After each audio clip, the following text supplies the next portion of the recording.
Kasih karunia dan damai sejahtera dari Tuhan Allah Bapa kita, dan dari anaknya Tuhan Yesus Kristus menyertai kamu sampai selamanya. Amin. Selamat pagi saudaraku. Selamat melakukan semua aktivitas yang baik hanya untuk kemuliaan Tuhan saja. Dipandu firman-Nya dari Yesaya 5 ayat 21, demikianlah firman Tuhan. Celakalah mereka yang memandang dirinya bijaksana, yang menganggap dirinya pintar, demikianlah firman Tuhan. Bapak Ibu Saudaraku yang terkasih dalam Yesus Kristus, kemajuan ilmu dan teknologi telah membawa banyak perubahan dan kemajuan dalam peradaban manusia modern. Secara khusus, kemajuan ilmu teknologi informatika telah memudahkan setiap orang untuk mengakses berbagai informasi dan ilmu pengetahuan. Di satu sisi hal ini sangat baik karena dapat mencerahkan pengetahuan bagi banyak orang. Tetapi di sisi lain, kemajuan tersebut membawa akibat yang buruk dan negatif, yaitu menumbuhkan perasaan pintar dan perasaan mengerti banyak hal, atau dalam bahasa anak muda, sok tahu bagi sebagian orang. Orang yang merasa sok tahu, banyak kita lihat di media elektronik, di media sosial, dan dalam kehidupan sehari-hari. Di acara-acara televisi, dalam acara-acara talk show, kita setiap hari mendengarkan komentator yang disebut sebagai pakar di bidangnya. Berbicara dengan sempurna membahas dan mengomentari berbagai hal dalam kehidupan kita. Dalam bidang politik, bidang seni dan olahraga, masalah-masalah sosial, dan masalah-masalah yang lainnya. Komentar mereka sangat menarik, dan solusi-solusi yang mereka tawarkan kedengarannya sangat brilian dan luar biasa. Dengan jumlah pakar yang ada di Indonesia ini, seharusnya Indonesia sudah mengalami banyak kemajuan dan bebas dari berbagai masalah.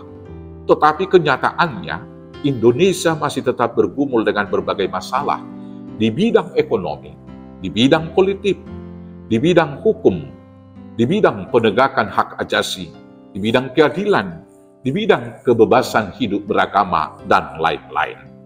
Hal ini memunculkan pertanyaan di dalam hati. Kenapa demikian? Mungkinkah para pakar tersebut hanya pintar berkomentar dan mengusulkan berbagai solusi, tetapi tidak mau melakukannya? Atau mereka tidak punya akses untuk melakukannya? Atau mungkin mereka hanya mengerti banyak teori, tetapi tidak paham mempraktekannya? Atau sudah menjadi budaya bangsa kita, terlalu banyak berbicara, tetapi sangat sedikit berbuat atau bekerja? Atau jangan-jangan para pakar tersebut hanya sok tahu saja? Mari kita renungkan dan kita jawab dalam hati masing-masing. Dalam kehidupan sehari-hari, sebagian orang juga sok tahu, terlalu cepat mengomentari status orang lain, dan melakukan penghakiman atas persoalan yang belum jelas diketahui. Padahal tidak jarang komentar dan penghakiman yang dilakukan tersebut tidak tepat. Hal tersebut pada akhirnya bisa mempermalukan diri sendiri, dan hal ini adalah celaka bagi diri sendiri. Perasaan lebih pintar atau sok tahu juga terjadi dalam kehidupan beragama. Ada orang yang merasa lebih tahu tentang ajaran agamanya daripada pemuka agamanya. Ada orang yang merasa lebih tahu mengatur kehidupan manajemen gereja yang lebih baik daripada para majelis dan para pendetanya. Mereka mau menggurui dan menasihati para pelayan-pelayan pemuka-pemuka agamanya. Tetapi yang lebih parah adalah ada sebagian jemaat dan juga mungkin para pemimpin agama yang merasa lebih tahu dari Tuhan. Kelompok yang demikian kemudian menetapkan standar kebenaran sendiri berdasarkan pikiran dan pengertiannya. Akibatnya, kebenaran disamarkan dan selalu berubah seiring dengan kemajuan zaman. Padahal, kebenaran yang disesuaikan dengan zaman bukanlah kebenaran, tetapi pembenaran akan perlakuan yang tidak benar. Misalnya perkawinan sejenis adalah dosa besar berdasarkan standar kebenaran Alkitab. Tetapi sebagian masyarakat Eropa atas dasar hak asasi telah membenarkan perkawinan sejenis. Hal ini bukanlah kebenaran, tetapi pembenaran akan penyelewengan dan kesalahan. Bapak Ibu Saudaraku yang terkasih dalam Yesus Kristus, firman hari ini berseru kepada kita. Celakalah mereka yang memandang dirinya bijaksana, yang menganggap dirinya pintar. Seruan ini adalah teguran kepada umat Israel yang menyimpang dari kebenaran firman Tuhan, karena mereka bersandar dan mengikuti pikiran dan keinginannya sendiri. Di dalam Yesaya 5 ini ada 6 kecelakaan yang diingatkan oleh umat Israel yang mereka lakukan dalam kehidupan keseharian, yang diingatkan oleh Nabi Yesaya kepada mereka. Yang pertama, kecenderungan mereka merampas harta orang lain. Orang kaya semakin serakah, sudah memiliki rumah gedung yang mewah, tetapi mereka masih menyerobot dan merampas rumah-rumah gubuk orang-orang kecil yang miskin dan menderita. Hal ini akan menimbulkan kecelakaan bagi hidup mereka. Kemudian, mereka suka berpesta pora dan mabuk-mabukan.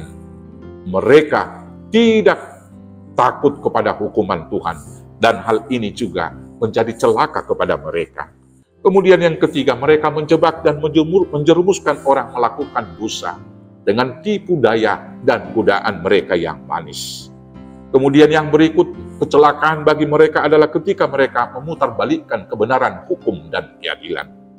Dan yang kelima, kecelakaan yang membuat mereka jatuh kepada hukuman adalah merasa dirinya pintar dan bijaksana, membuat kebenaran sendiri, kemudian berpaling dari Allah dan kebenarannya, menyembah ilah yang lain. Bapak Ibu Saudaraku yang terkasih dalam Yesus Kristus, janganlah merasa dirimu pintar dan bijaksana, dan jangan kemudian menetapkan standar kebenaran kepada diri sendiri. Jangan meragukan kebenaran Tuhan dan hikmat kebijaksanaannya. Karena orang yang merasa pintar sesungguhnya adalah orang yang sombong dan orang yang bodoh. Jangan sok tahu tentang permasalahan orang lain. Apalagi juga, jangan sok tahu tentang pikiran Tuhan. Karena kebenaran yang hakiki adalah firman Tuhan. Kebenaran menurut pikiran sendiri adalah kebenaran yang tidak pernah dapat menjawab setiap tantangan zaman. Karena itu, hiduplah dipimpin kebenaran firman Tuhan. Senantiasa buka hati, akal, dan pikiran kita untuk mendengar bimbingan Tuhan. Karena sesungguhnya takut akan Tuhan adalah permulaan daripada hikmat. Tetapi kesombongan adalah awal daripada kebodohan. Selamat berhikmat dipandu firman Tuhan. Selamat berhikmat dipandu oleh Roh Kudus. Tuhan Yesus memberkati. Amin. Kita bersatu di dalam doa. Terima kasih Bapa yang baik. Ajar kami untuk tetap rendah hati dan membuka hati dan telinga kami mendengar bimbingan Tuhan dengan Roh Kudus, sehingga kami semakin berhikmat dan bijaksana menjalani kehidupan dan setia hidup di dalam standar kebenaran Tuhan. Dengan demikian kami akan memperoleh mahkota kehidupan di dalam Yesus Tuhan Juru Selamat kami yang hidup. Amin. Selamat berhikmat di dalam Tuhan. Selamat melakukan aktivitas tugas keseharian. Tuhan Yesus memberkati. Horas, horas, horas.